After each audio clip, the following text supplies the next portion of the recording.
Hello peuple de Dieu, je vous salue dans le nom puissant de Jésus. Quand on parle de l'amour et de la compassion de Dieu, ce ne sont pas des choses que Dieu devient à cause de l'expérience humaine, non. Ce sont des choses que Dieu est de par sa nature. Ça, c'est la première des choses. Ses attributs sont constants, profonds, actifs et transformateurs. Quand on parle de la constance, on parle d'une chose dont le débit ou la quantité, la qualité ne varie pas. Au fait, Dieu ne nous aime pas aujourd'hui plus que hier, ou aujourd'hui moins que hier, ou encore demain plus qu'aujourd'hui. L'amour de Dieu est de ce pas constant. Il n'y a pas de variation à l'amour de Dieu, ni encore à sa compassion. Quand on dit que l'amour de Dieu est profond, ou quand on dit que la compassion de Dieu est profonde, ce qu'on veut dire, c'est que ce n'est pas un amour ou une compassion qui donne de manière superficielle. L'amour de Dieu va vraiment en profondeur.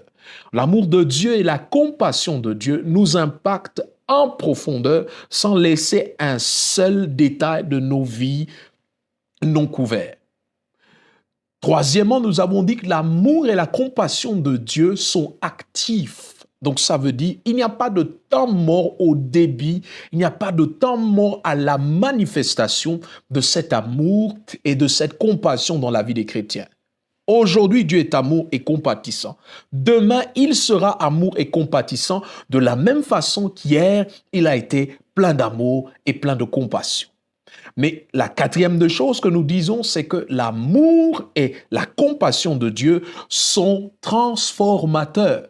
Ça veut dire, l'amour et la compassion de Dieu nous trouvent tels que nous sommes, nous prennent tels que nous sommes, mais ne nous laissent jamais tels que nous sommes. L'amour de Dieu nous trouve pécheurs, mais du pécheur, il en fait quelque chose. L'amour de Dieu nous transforme. La compassion de Dieu nous transforme. Donc, retenez ceci.